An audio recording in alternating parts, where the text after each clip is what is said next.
Thanks for tuning in and welcome to Marketing Bites Restaurant Growth Unwrapped. I'm your host, Brian Siemienas, the Vice President of Restaurant Solutions for Nift. Today, I welcome our guest, CJ Ramirez, EVP of Marketing at Dog Haus. Welcome, CJ. Hi, thanks for having me. I'm super excited about today. I think our pre-talk was a lot of fun, and I think it's going to be even better. Looking forward to a great discussion. So starting off with, you've been with Dog Haus for the past 13 years, and prior to that, spent 20 years working your way up from designer and creative director to an executive at multiple agencies. How did these experiences help shape the executive I'm talking to today? I think it's really about agility. Working in the creative side, you really have to adapt to the ever-changing environment. You got to be creative at problem solving. And then you have to find a way to tell a story, right? You have to find a way to engage people. At the end of the day, it's persuasion, right? You have to get people to buy in and tell them the why. One of my friends, as we all know, Rev, is always like, tell me how. How do I do that? How do I do that? Right? And so I think coming up and always having to do that and, iterate, and never give up. I think that's what gets me over into where I am today, because we've all faced different challenges and we've all had to overcome them. And some people allow friction to slow them down. I find that a bit motivating and exciting. And then I think that there's another way to, figure this out. And I just think it's constant learning and just being a problem solver. Yeah. So Dog Haus has over 50 locations across the country and has been honored with Nation's Restaurant News Menu Masters Award and has been on Fast Casual's top 100 movers and shakers list since 2020. For those who have not been able to visit one of the locations, can you describe the brand and the experience? When I came to Dog Haus, we were faced with the term fast casual. And at the time, we were a very young kind of restaurant environment where our ticket times weren't very fast. And I thought, this is dangerous. And since I come from branding, I thought we have to reinvent ourselves and position ourselves in a different way. So we came up with the term craft casual, right? We handcrafted food and served in a casual environment. And we really ran with that. We've run with that ever since. That's kind of how we describe ourselves. But what does that mean? It's chef driven, it's comfort food, and definitely it's a bar vibe. So you got to get in there and you got to have fun. I mean, we want it to be some place where you can go and hang out with your friends, right? I mean, we all know you can go to a bar and then the food is kind of suspect, right? And then you can go to a restaurant, but it may not have the type of bar of, that you're looking for.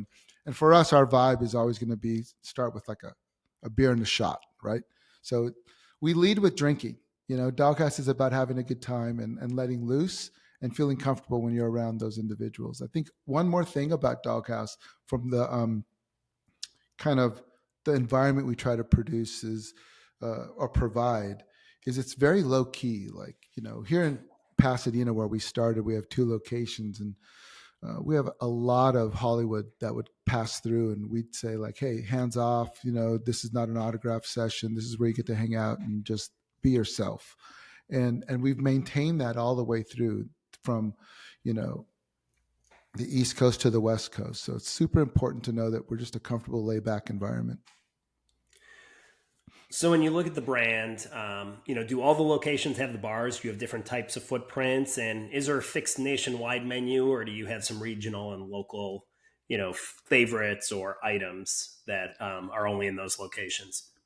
Yeah, I think when you think about our brand being, 15 years old, and anyone who's grown a brand over time knows that the first locations may not really look like the most current locations or kind of be configured in the same way. We actually started thinking that we were going to be a craft casual fast service restaurant where we thought, come in, grab a bite, grab a beer, get out, right? And we realized that we weren't turning the tables as quickly as we wanted to because people were hanging out and having a good time. And then we were listening to our audience and they were saying, hey, do you have more drinks? Do you have more beers? And so we thought, okay, offering 6 handles isn't enough. So we scaled to 24. And then when we had 24, then they were asking, for cocktails, house cocktails, proprietary cocktails. We were super lucky. When I joined Dog Haus in 2012, I think, as a consultant coming on and trying to help them grow and prepare the brand for franchising. We had a bartender that was working our Pasadena, old Pasadena location, and everyone knows his name. His name is Phil Wills, and he's on Bar Rescue, and he's phenomenal. He's great at what he does. Probably one of the best out there, if not the best, and certainly was the best flair bartender for many, many years. What I loved was he brought that bar vibe to Dog Haus, and when we saw what we were able to do in old Pasadena with that bar vibe, we actually realized we need to repeat this, right? So then we started pitching the idea of having a larger footprint, making it more of an experience. And then as we left California, we probably opened 20 locations in California before we opened outside of California. The bar, the liquor license was less expensive than it is in California. And so everyone was like, hey, why wouldn't I open a bar? And with the backing of, the bar program that was initiated by Phil Wills, let's go for it. So Phil comes and goes into our space because he's so busy and active. But the cool thing is, like I said earlier about our guests, that they really love us and they come around and they like to hang out. Phil always, touches home base every once in a while and shares his expertise. So that's about how we grew into the bar space, right? The menu itself is pretty consistent across, right? You have to do that as you begin to grow, and for distribution, you have to have that. But I think when you also are committed in the way that Dog Haus is to listening to your guests, you can't be in Chicago without a Chicago dog, right? So the question is then, how do we do what we do in a way that, pays homage to the Chicago dog? We don't want to have the exact Chicago dog because that's somebody else in Chicago. That's not us, right? But we are Dog Haus. We're authentically ourselves in every market that we're in. And then we'll put our spin on a product like a Chicago dog and others that we have. There's like a green chili, hatch chili thing in Colorado. There's something in Texas called the Big D. So there's things that move around specifically to make sure that we, first of all, right? I mean, we're in the business of attracting individuals into our restaurant. And as we all know, what draws people into your restaurant are the things that they feel are the kind of lowest barrier for risk, right? So if they're going to come try something that they already are looking forward to enjoying, that's going to help with that first time trial. We win them over once we get our food in their mouth, provide some hospitality, and that's how they keep coming back. Okay, so you brought up when you came on board was helping to get them to start franchising, and you have today many franchisees, but one is extra special and has already opened a number of locations as part of a 25-unit deal. Yeah. So many marketers would be jealous. How did Jake Paul first get involved with the brand? Well, listen, I mean, I think that to take a step back, I think when you're authentic and you're doing what you do, you're going to resonate with a specific audience, right? And I think that when you do that, then you get what we all want, which is that word of mouth. So the way that I know the story is Jake was preparing for his fight with Mike Tyson, the first date. He was in the DFW asking someone where he can get a good dog. We were referred. So then he had our products put on his social media saying like, these dogs are fire, I believe is the quote. If anybody knows who owns this restaurant, tell them to get in touch with me. And the rest is kind of history, I mean, what happened in that moment was our social media manager ran over into my office and said, you're not going to believe what just got posted on Jake Paul's feed. And I watched it and I said, walk that right into Michael. That's our CEO, Michael Montagano. I said, run right in there because he's the master at deal making and he's going to reach out to them immediately and try to put something together, guaranteed. Then he met with Nikisa, which is Jake's business partner, and ran through the kind of the what it's like to be at Dog Haus. And we just basically just wanted to connect with him and provide a more like a better experience for him, not just something that was on the road while he was in between a press conference, jumping on a plane and moving back and forth. Took some time. We spent time with Jake. We got to know him. I'll tell you, and everyone who's listening, he is a phenomenal guy. He is one of the nicest, most authentic individuals I've ever met. He wants to help everybody he meets. He's so knowledgeable about really everything that he has done. He's a master at it. He can teach a master class in so many things that would surprise many folks. And then he surrounds himself with great people like Nikisa, Marcos, and Brandon. I mean, these guys are out there. They're really working hard with him. And so it works perfectly for us. We fell in love, in the sense of like being able to reach a new audience using through another channel, thinking about him as a part of our vibe of omni-channel marketing. He's like, yeah, I think I can do a lot.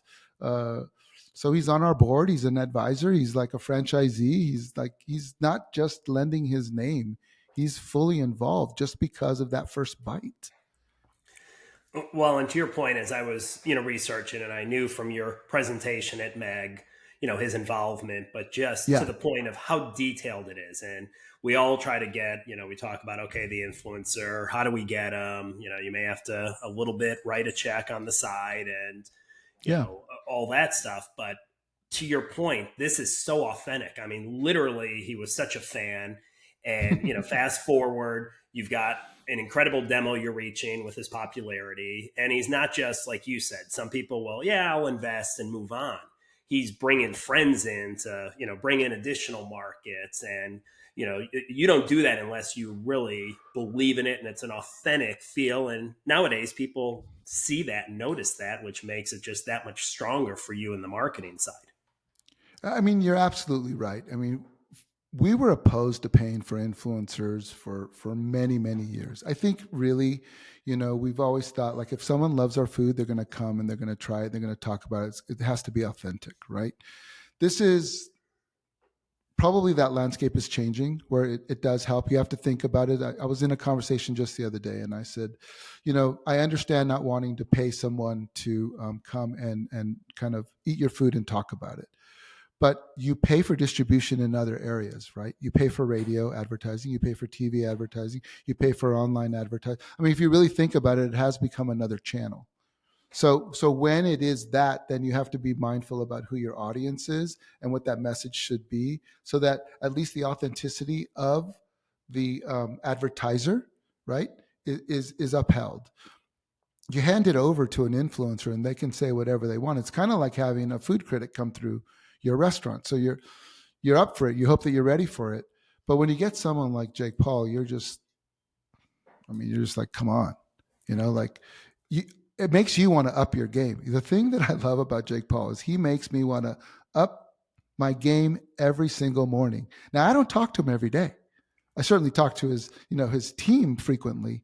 But when I interact with Jake, like when he was last at our grand opening in Missouri City, I think he can feel that passion for wanting to excel and do better. Like all the way back to your very first question of, what got you to where you are? And it's just the continuous improvement of who I am as a person and what is my craft. And I think that is exactly what I vibe off of Jake.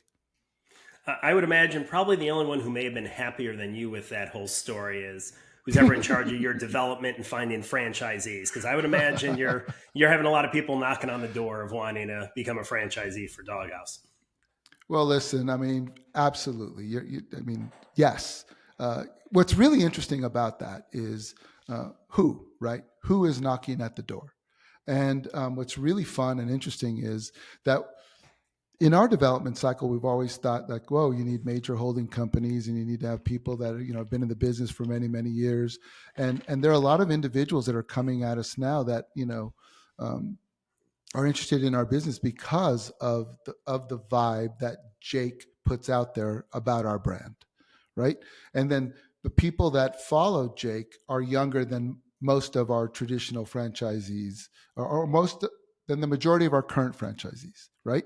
So what we're seeing is a younger kind of demographic of those that are interested in our brand, and that's critical because that is how we infuse, right, another level of energy, and that educates us on or informs us on what this next generation is looking for in an experience that's outside of their home. And so super excited because Jake is developing, I can't tell you where, but he's developing in several locations.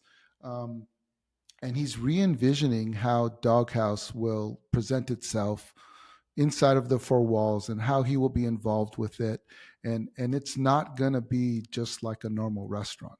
He wants to take into account the environment from, that he's securing as a location, and what is that known for, and what can you do while you're there. And I think he's a game changer in many different ways, and I think we're going to see some unique pivots in the restaurant industry just because of the way he's thinking, in conjunction with his team, and the way that they see the future. So certainly Jake's an important part of your marketing initiative, but not the total approach. So how do you approach marketing in general for the brand? Well, marketing in general for the brand is always going to be about authenticity, right? It's always going to be about making sure that we're omni-channel and that we're reaching out and building a loyal customer base, that we're in the digital space, which includes social. We're very, very active in PR. Like, our PR agency does wonders for us. It's Champion Management. They're out of Dallas. Couldn't be more happier with them. And they help us move the needle when it comes to marketing as well. They have a lot of ideas. So we're getting PR ideas. We're getting feedback from our guests. Obviously, our leadership team, we've been together for nearly, running on 14 years. They themselves, the three founding partners, for 15 years. And they've actually even worked together in other kind of businesses before they actually formed their partnership for Dog Haus. So there's a lot of familiarity. I think omni-channel, multiple touch points, and really just being a good listener, I think, is the way to think about it. The focus now, obviously, is Gen Z. How can we reach out to Gen Z and be relevant to them? Okay, we've both been at conference circuit, sort of, after next week's conference up in Chicago, slows Yep. down, but we've been at a couple of them together, RLC as well as Meg, and Yep. values top center in the industry today. Certainly value is more than just price, but we know the consumers are hurting with disposable income. How are you guys approaching the value play at Dog Haus? Yeah. We're not approaching it by discounting, right? We're approaching it by amplifying, again, who we are authentically, and that's our hormone-free, antibiotic meat, 100% Angus beef that we use. Our value is the quality of our food. The value is that we're chef-driven. The value is that we're kind of a very casual, comfortable place where you can hang out. The challenge is, right, bringing people inside the four walls as opposed to where they became comfortable to ordering our food during COVID. So the value that we have to bring are unique opportunities that they can't experience elsewhere, right? So that will, like a bundle meal, something that they can't get in 3PD, right? Something like that. So that's really it. That's our focus. Then you move down into surprise and delight. How do you do stuff inside the app? How do you do things when people come inside the four walls? How does the GM interact with the customers and the guests? What does the bartender say to their loyal guests at the bar? So we're really about reaching out and being a part of the community, so to speak. We do local store marketing. That's big for us to be able to go out in the community, be a part of the community, sponsor teams, sponsor clubs, offer fundraisers, catering, not only just like hire us for catering, but if something's happening in the community and we want to be a part of that, let's go send them some food. Most people know that as a food drop. So we just want to be involved and get out there and really provide our value as a partner in the space. Someone needs a place to do a meeting. Come ask us, hang out. Certain venues or certain locations, right? Certain restaurants lend themselves more towards meetings better than others. But if you need a space, come and ask us to use the patio. If you need a space to have an intimate meal because you're going to celebrate a birthday, you're going to propose, you're going to I've listened to so many conversations at Dog Haus. It just goes on and on and on. And I think people find us as a place that they can just be themselves. Like I said earlier, we try to keep everything low key, to come into our place and you're just like everybody else. We ran a special, Norm, when the actor, I forgot his name and I'm sorry for not remembering his name, but when he recently passed, we were thinking we owe this guy a tribute, And so we ran a special. We said, walk into any one of our dog houses and just say, Norm at the bartender, and we got you. Like, we're going to take care of you. Because that's kind of the vibe. A lot of the younger people that are listening to this probably have no idea what Cheers is from a sitcom, back in the day. But the relationship that the audience watching on television and the actors on set in character, and then individually as they were as professionals, that created something that just resonated for generations. And so that's something we wanted to lean into as well. And that's something that we strive for at every doghouse. Yeah, and CJ, as a Chicagoan, born and raised there, George Wendt, who of course was famous for Cheers, but also Yes. Dinners and the Superfan skits, and probably would have been a huge Doghouse fan, given the bratwursts and all the meats that Chicagoans love. So, but great promo on that one. But Yeah. in Thanks.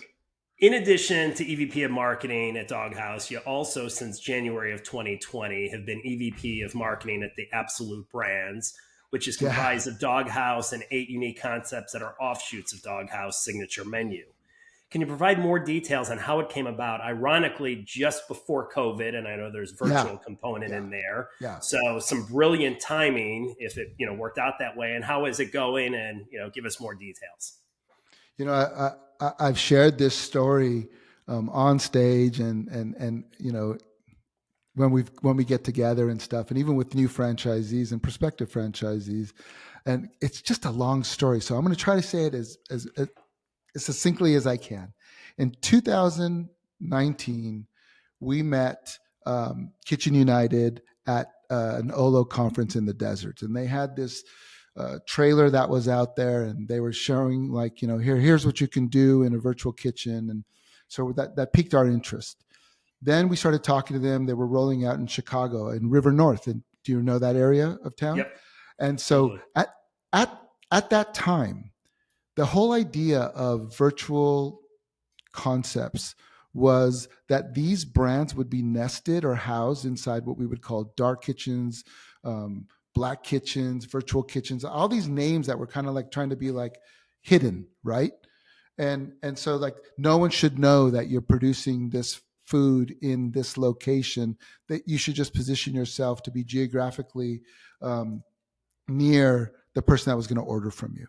And that was this whole idea of kind of this anonymity, right? Of or this space of that's not a physical storefront. So all that's happening. Well, then COVID hits, right? We've already done our testing. We have several brands in operations that are moving there, and we are all sitting around the leadership team, and we're like, okay, what are we going to do? Do we close our restaurants? What's our message to our franchisees? Like, how do we lean into this? Collectively, we thought, what if we brought our virtual restaurant concepts to the Dog Haus restaurants? And immediately, I think at the time, maybe we had 40 locations, 35, I don't remember the exact number, and made those our virtual kitchens for these other brands.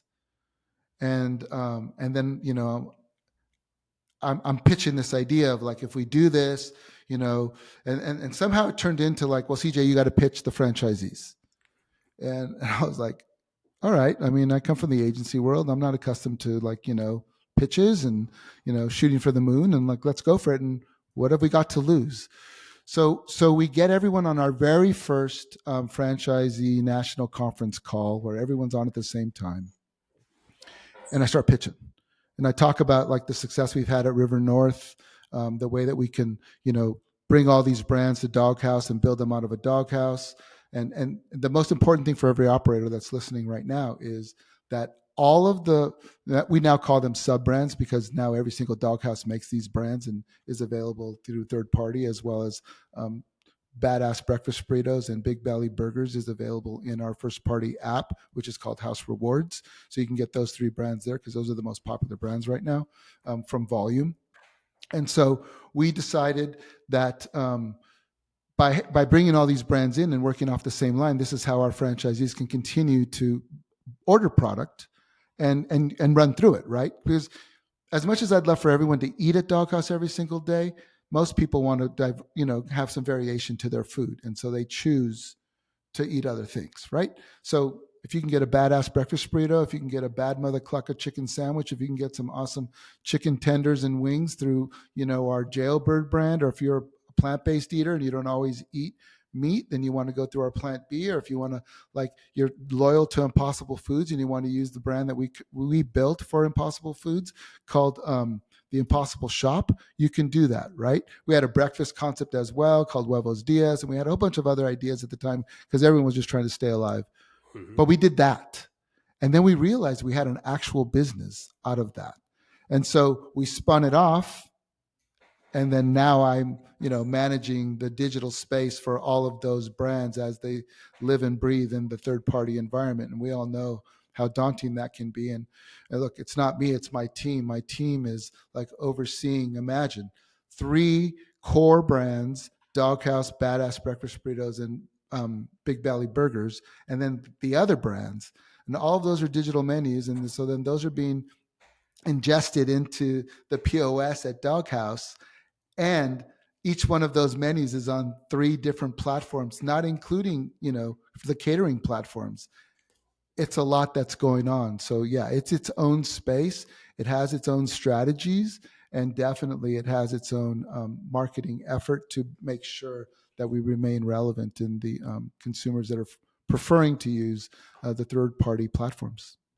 Yeah, CJ, certainly feel for them with my stint at Reef when, I oversaw all the marketing. I think at one point we had like 4,000 or 5,000 storefronts, times each Uber, DoorDash, Grubhub. And it was one of those that anytime there's a tweak or an 86 of the menu or whatever it may have been, it was just, chaotic trying to. Imagine that, right? And the technology then is not as smooth as it is now, right? So I remember those early days, how difficult it was to be able to pull it all together, but the reality is this. I remember after COVID, again, we were at a show and there were people talking about virtual brands, dark kitchens, ghost kitchens. And it was just so confusing that I turned to a colleague of mine, again, you all know him as Rev. And I said, do you know what they're talking about? And he's like, no. And I'm like, okay, if you don't know what they're talking about, and I don't know what they're talking about, I can't believe that most people here would understand, what they're talking about, because everyone was using a different word really to try to reference the same thing. And that became a problem for us. And again, pulling back from my branding days, I really tight on the terminology, right? So I believe that a virtual restaurant concept is a concept that is served outside of the owner's facility, right? So Dog Haus makes the brands that we've already talked about, but therefore we're the host kitchen for those, and those are our sub brands because we own those. We're not taking on somebody else's brand and making it in our kitchen and then playing it off as like we're trying to, make additional revenue off of that other brand. So for us, it's very important to understand that we're building our own brands, we're serving our own brands, we're listening to our guests to improve our own brands, and we're not building the brand for somebody else. Okay, so just for clarification, those brands are only available where there's a Dog Haus. No one else is operating those brands? We have 4, we're in 4 virtual kitchen environments. Mm-hmm. Yeah, so we do that, and then we also now have a partnership with 7-Eleven, where they're putting our badass breakfast burritos in their locations very fast. And we're also with Sodexo, where we're putting badass breakfast burritos on many university campuses, right? So when we do that, it's our brand. We go and we train those individuals, and we're monitoring not only the guest experience, but we're also consulting with them on the marketing practices to keep the authentic experience present. Yeah, if you have a badass breakfast burrito like at the University of Cincinnati, it's a bit different than what you would have inside of a Dog Haus or ordering from DoorDash, Grubhub, or Uber Eats. And the difference is we're marketing to a college student, right? So like I even have posters here on my wall. So our campaigns are like, you're doing the best you can. Keep going. You're doing great, right? Because what does a college kid want to hear when they're transitioning from their high school years into their college environment, and when they're assimilating from their freshman year, becoming a rising, sophomore. And it's really about accomplishments, right? And getting those affirmations and stuff. And so Badass Breakfast Burritos really believes that everyone is a badass at what they do, no matter what you're doing. And we recognize you for what you're doing. Keep doing it. You can do better every single day as long as you keep at it. And so it's got a different vibe on the university campuses, and it's very, very popular. So one of the funny things on the brand is you and I have talked. I keep asking, "Hey, come to Orlando anytime soon?" Hoping at some point you'll make your way up here versus where you are in Florida. But where I was able to experience it is at the Restaurant Leadership Conference in Arizona, and Yeah. Dog Haus became known for being the late night food provider for those that have been enjoying the cocktail receptions. I think the Yeah. Badass Burritos were a couple of the ones that were the favorites, but there was so much. When and how did this whole come about of sort of the unofficial food provider when nothing else was open? Well, whenever there's an opportunity, we're going to find it, right? And so it also begins with need.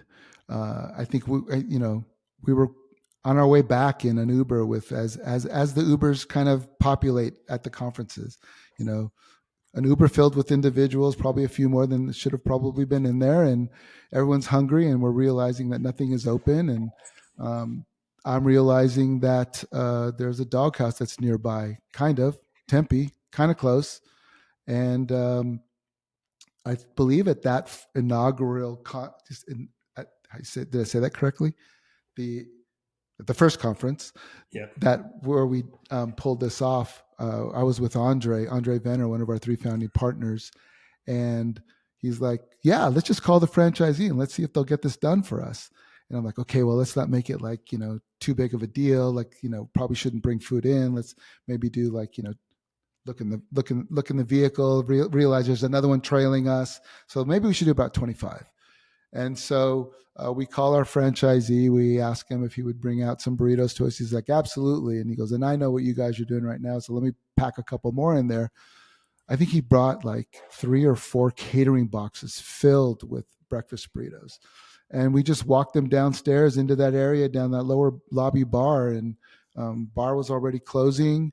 Obviously, all the restaurants were closing, and it was just the perfect hit for everybody. It was just the right bite at the time. And we were just kind of unveiling Badass Breakfast Burritos in a way to, take them outside of that kind of like its own space, right? We wanted to embrace the fact that it is Dog Haus, and everyone loved it. And now we get asked over and over and over again to do this. And as long as there's a Dog Haus nearby, a conference, you can probably count on us bringing some through. I've noticed that a couple other brands have picked up on this as well. They're like, "You can't own this anymore.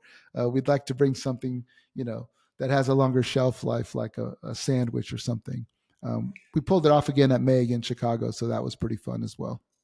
Yeah, so I did not get it as part of that inaugural year, but not to say it's the same, but it definitely went viral at the conference of what happened, and became that fixture. So to your point, Listen, you can't disappoint, so you're sort of stuck no, of having to there do it. really is no bad time to eat a breakfast burrito, and when it's a badass breakfast burrito, it just hits differently. It's just so good. The way we make them is amazing. I really, I'm blown away when someone can eat a full burrito to themselves. I cannot. There's so much food there, so it's almost like the modern version of what we're all going after. It's a shareable. You can buy one and it becomes a shareable. Yep. So as far as a brand, you've got a lot of positive, a lot of growth. With Jake and everything else you're doing. Where do you see Dog Haus 5 years from now? Yeah, that's a huge question. Obviously what we want to do is grow. I mean, our mantra is growth, growth, growth, and growth in units, growth in sales volume, increasing the profitability for our franchisees. Again, I pull back from my agency experience where, I was responsible for millions of dollars of budgets, and how would we spend the money? And, one thing I remember everybody always saying is if we had more money, we'd be able to accomplish this. And again, from the creative background side, it's like, well, what can you do with what you have, right? And so for us, we want to increase the profitability for our franchisees, because when they're happy, we're happy. And when they're happy, they're going to open more locations. And when the brand is performing well and you have awesome individuals that are drawing attention to, the brand, such as Jake Paul, then you have to perform, and you have to remember that, it's not just Dog Haus anymore. It's like, it's Jake Paul, right? It's his reputation. So we want to do good for that as well. I mean, we want to do well, and then we want for his name to be represented in a positive way because he's affiliated with us at a higher leadership level. It's not just like he's a franchisee, because we all know franchisees come in and churn for their own personal reasons, not always because of the brand. But we have to remember that as we're bringing people in, as we're bringing in other people's dollars, we have to spend them as if they're our dollars, right? My dollars. Like, I need to be aware of, like, if we're going to go after this is the why we're going to go after it. This is the how we're going to quantify it. This is how we're going to implement it further downstream. So for us, it's always going to be growth, and always, agility. Agility is always on our horizon. We always want to make sure that we're able to adapt and react to what's happening in the world. Quite frankly, you can't even just think about the restaurant industry anymore. You really have to think about the entire world of what's happening and how we're affected by it. Okay. Part of the episode where I love to delve in with my guests more on them personally and getting into the personal questions. So first one, if you could go back and give yourself advice as you started this journey, what would it be? Okay. I think confidence plays a huge role in everything that we do in life, from a professional to anything extracurricular, or even as a developing athlete. So I would not want to be afraid of being more confident, right? There's a danger in being overconfident, because then you're not completely prepared. But I think being confident that you can do the job is the right mindset to be able to get it done. I also think that you have to be more comfortable. The confidence gives you that comfort level of asking people for help. It's a little bit of, you're demonstrating some vulnerability there, which I think is okay, because I was lucky. I went to a great college, Art Center College of Design, and I studied on the Pasadena campus and the European campus. And there I was exposed to the best creative minds that anyone can ask for. And so they shared with me their skills, right? And helped me to become confident, and encouraged me to be more confident, and encouraged me to ask questions.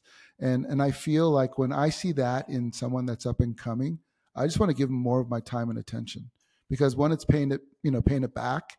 And the other is, someone who is going to succeed is going to be the individual that asks for help. Someone thinks that they can do it all on their own, they're on their own.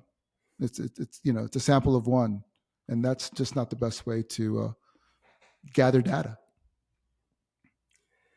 When you were in elementary school, what did you want to do when you grew up? Elementary school. I remember being fascinated by psychology, and it had nothing to do with my curriculum when I was in elementary school. I come from a medical family. And so can you imagine when I told them I wanted to be a creative, how that went over?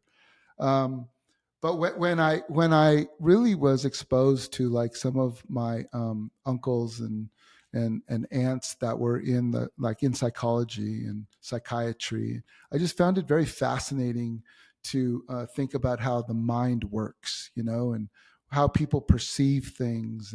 And as I started, I was fascinated by advertising early on, and I became aware of the words that were being used in a slogan or in an ad. And I don't really like to read, but I love to read advertisements, and I love to, immerse myself in case studies when it comes to advertising. And I do so much professionally that it's hard to find, summer book for the books for the summer, the reading list for the summer. I'm like, gosh, more reading, But I love the idea of being able to understand how people think. And then it's our business. We're in marketing. We're in advertising. It's the art of persuasion, right? How do you get into that head, and how do you get them thinking a certain way, and how do you get them to there's a line that I love. One of my instructors and colleagues later in life, his name is Augustine Garza, and he would say, our business is to be remembered and preferred. That's our business. Just have people remember us and prefer us. If we can do that, we've cracked the nut. And I think that's what our business is. I mean, he hit me early on as a undergrad and as a grad, and then working, and being the CD in his agency and managing it for a while. I bought in, and that's what drives me every day when I think about it. So it starts from elementary school. It starts from, psychology and understanding how the mind works. That's a great question. I never thought about it that way. So it's funny. I'm going to give you two just like aha moments. So Uh-huh. my interview last week was with David Catalano. He's one of the investors at Taco Joint, worked with him Yeah, at yeah, Hard yeah. Rock. He's been around. And his degree is in psychology, and he was working Mhm. in a mental institution for 3 months and said, this isn't for Wow. me. So left. So, ironic that literally just came up. And then secondly, as you joked about, what our job is in marketing, my master's at University of Florida was in mass communications. People were like, well, what's that? And I said, well, twofold focus. Number one was very research based and analytical, but it Yeah. also was how to motivate people to do what you want them to do through Yeah. media. So, Yeah. it's that whole getting in their minds. And it's funny that you use that analogy because it's been a while since someone's asked, what's a mass communications degree? What does I it mean, do? it even works in team leading, team building, right? It's so funny. I was on a conference call before, and I literally said, my background is I'm a creative director. That's what I've been trained to do. And I moved into marketing, and I find it fascinating and challenging, and I love it. Um, but being able to build teams and is the skill to be able to identify what drives a person, right? And then help them succeed at what they want to do. And that's how I think we've built an amazing team here at Dog Haus. I'm so happy with my team. I just think we couldn't be where we are without my team. They're just so passionate about our brands, right? Like all of them. They're constantly learning from others that are in our community, right? That, I've pointed out, like, follow this person, know about this brand. And like, we're constantly monitoring and auditing the individuals and the brands that we think that are doing some really good stuff. So that's how you do it. I think you got to get into their heads, and it's not a manipulation tactic. It's like, I always say this, I'm like, you don't work for me, you don't work for Dog Haus, you work for yourself, right? And so I'm here to help you be the best you, so that if you want to go do something else, you can do it because that's what you've decided to do. And I think when you unleash people with that kind of like asking for help, right? The iterations on what they're doing, and understanding that no doesn't mean you suck. It means like, how about this, right? How about that? Did you think about this? I think it goes a long way. And I think that that's what we do here at Dog Haus. It's very team oriented, and that's a huge factor in the overall brand success. Okay. Back when we were growing up, work requirements have had to be this age or that. What was your first job that you did? You're asking me a question um, that's easy to answer. My first job was a dishwasher in a steakhouse, but my Okay. best friend growing up was this gal that lived down the road, two houses down from us, down our street, and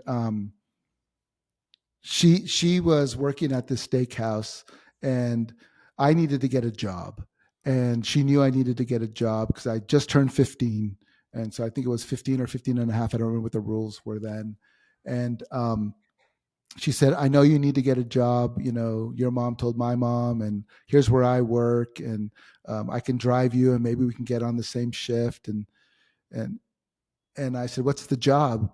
And she said, dishwasher. And I went, what's the top job there? And she said, cook. And I said, I can learn how to make really good steaks. And she said, yeah. And I said, count me in. So I was like, I took the dishwashing job because it was the only job I can get. But I also saw the trajectory that was available to me. And I think um, that it's a funny story to tell because, I ultimately was the head cook, working the big rushes and making sure that we were getting all the steaks out on time. And that was definitely a journey to get to that position. And that's just part of who I am now, getting dirty with the dishes and working my way up through bus and prep and sous and all that stuff. So yeah. What's your favorite activity when not working? Family. I love, I get emotional. I love my family. Yeah. Summer times, I love just hanging out, playing lawn games, hanging out by the pool or at the beach. You know, we're fortunate enough to be able to be by the beach pretty frequently, and that's a great experience. I just love being together. I love being on the water. I love water. I love it in its frozen state. So, love to ski. Family ski trips are the best. I'm super lucky. My parents built a house, where we can ski many, many, many years ago, and I've grown up in it, and so the memories are fond. And to share those with my children and my wife is just a blessing. And so whenever we can be together, it's going to be doing those activities. But I don't care if we're just sitting down around the table and having a glass of water and just listening to what my children are doing. And even just one-to-one conversations with my wife are extremely meaningful. So that's that, right? But of course, my parents, my grandparents, I just love being around family. I just think there's so much to draw from. That's such a safe space, and so I think that's the most important place to be as frequently as you can be. Yeah. What's your go-to item at Dog Haus? Kids meal. I love the kids meal. I love it because when I came on to Dog Haus, there was this unofficial variation of who could have a kids meal. And one, it's a great portion size, and everybody knows Dog Haus food, there's large portions, so that's a value in itself, right? It's a large portion. But the idea of a kids meal, I just think it's a great memory. You have some choices. You can get a juice box. you can get a soft drink. Obviously, sometimes I'll ditch that and get a beer. But there are so many choices. And at the time, I would say, look, the kids meal should be available to everybody. And like, well, no, really, it should be like 12 and under. And I said, nah. Moving forward, anybody can order the kids meal as long as they live and breathe and think with the heart and the open eyes of a child. Like, to have that vision, I think is so important, right? And I think when I eat a kids meal, it gives me a power pill to be able to think about when I was a kid. So it's a stupid little thing, but that's what I love about it. And that's why I always order a kids meal. Even when I'm taking a franchisee at a Dog Haus, or a prospective franchisee, and I'm doing a menu tour and talking about it from the marketing side of how we're putting this together, blah, blah, blah. And all of the other values that we were talking about, all natural, hormone-free, antibiotic-free, all that stuff, right? And then I'm like, but I'll get a kids meal. Okay. Well, yeah. I hope this part doesn't go viral because I don't want to impact anything on your average check. And no trade downs. No trade downs. So no trade. We don't need the trade downs. I don't want you calling. And next time we see each other at the end of the year, you cost me my bonus because our average check went way down. Traffic was up, but the check was down. Yeah. That's okay because that's like the first hit's free, right? I mean. Yeah. You're going to have anything that we offer in the kids meal menu and you're going to go I want more of this.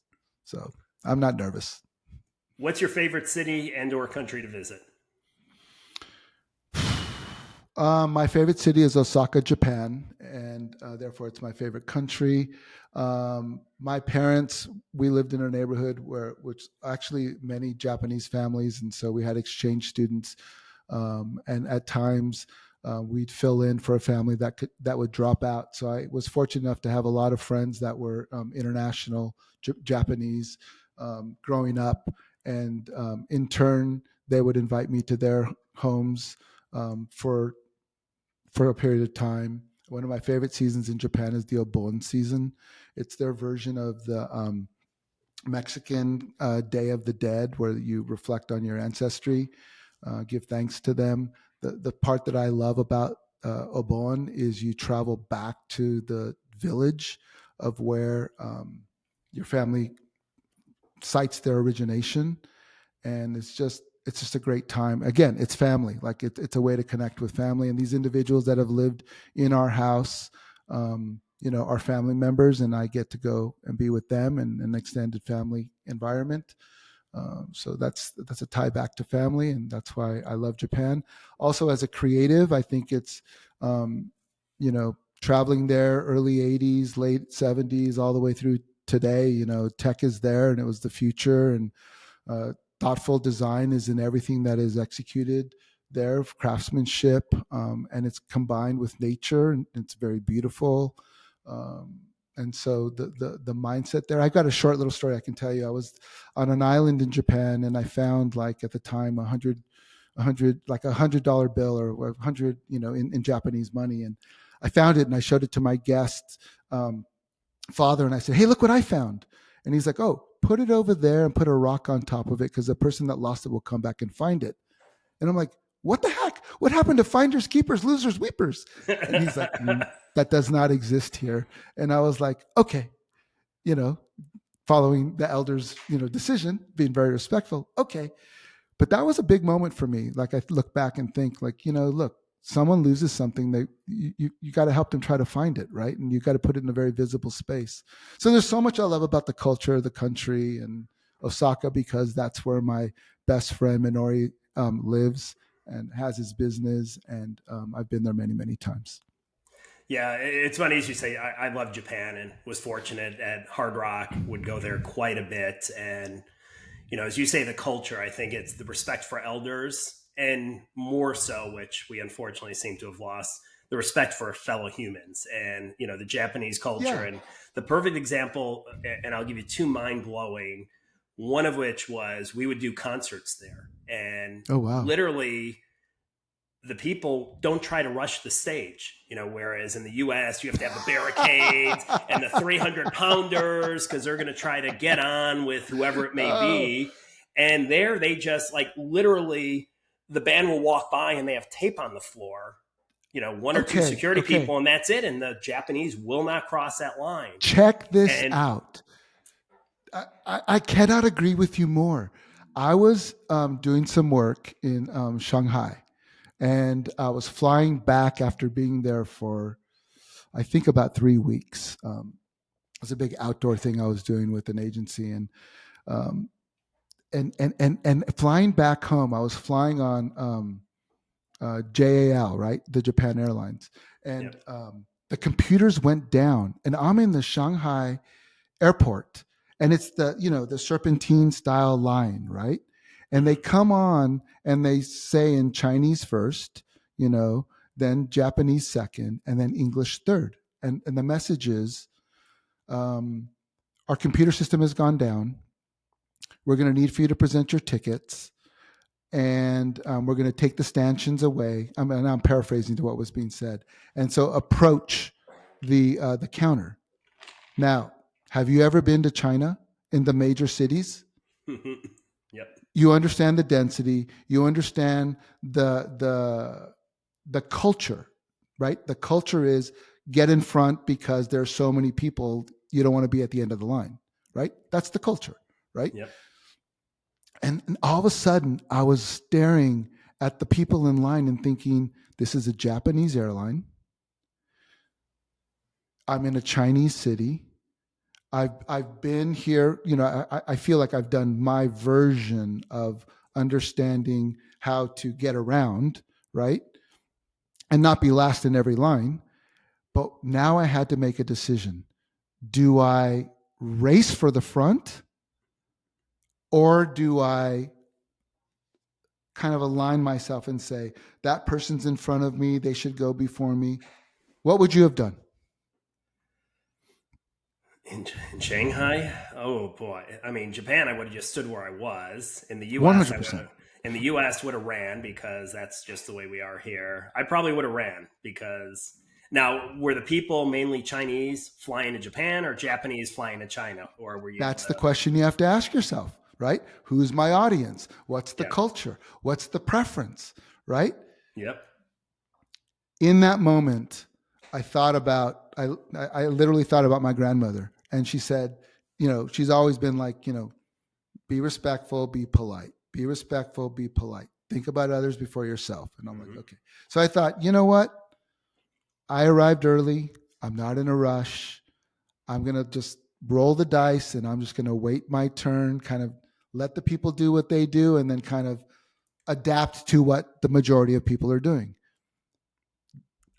In that moment, everyone kind of just orderly kind of organized themselves and found their space. And I thought, wow, I could have been that ugly American racing to the front. Yes. Yeah. So that's it's so weird how these different stories intertwine, right? About understanding the environment or the culture or the audience or the geography. Working a Dog Haus in California is not the same doing it in Clifton Park, New York, or in Dallas Fort Worth, or even in Centennial, Colorado. Like, they're all different, and people are asking for a different type of an experience, but in the nuance, right? But at the end of the day, they all just want a place where they can relax and have a good time. Yeah. And CJ, final question: what are you most proud of in your professional career? I'm probably most I'm most proud of my family. Yeah, because I think I was just talking to my friend Brandy Blackwell. You know her, Yeah. and we were talking about she's actually going on vacation, um, and so I was like, okay, well, I won't reach out to you while you're on vacation. And then she said, well, there's always a way to get to a text, and it made me think. As I was walking back, because I was on a walking meeting with her on my headset, and I thought, my family is what allows for me to do what I do. My parents educated me. I was fortunate enough to have that. I was fortunate to have their success, to take a risk early on, to do the things that I've done in on the creative side, and then like my wife and my children, they understand that dad does this, so we can do that, and without their support, I don't think that I could be like your earlier question, how did you get to where you are today? I mean, I think that has a lot to do with it. I think you have to have a strong support network. I think they have to understand, and as we all know, the restaurant business is 24/7. There are no holidays. And even if you think that there is a moment where you can relax, something always finds its way to get, through to you. And as you rise, I guess, through the executive ladder, more things come your way, and there are higher consequences on what, the decisions are. And they need to be made even more quickly than the other ones, because there's immediate impact to not only the brand, the business, but the franchisee, right? They're the ones that are waiting to hear back on what we should be doing next. So it's a never ending task, but I love it. I love puzzles.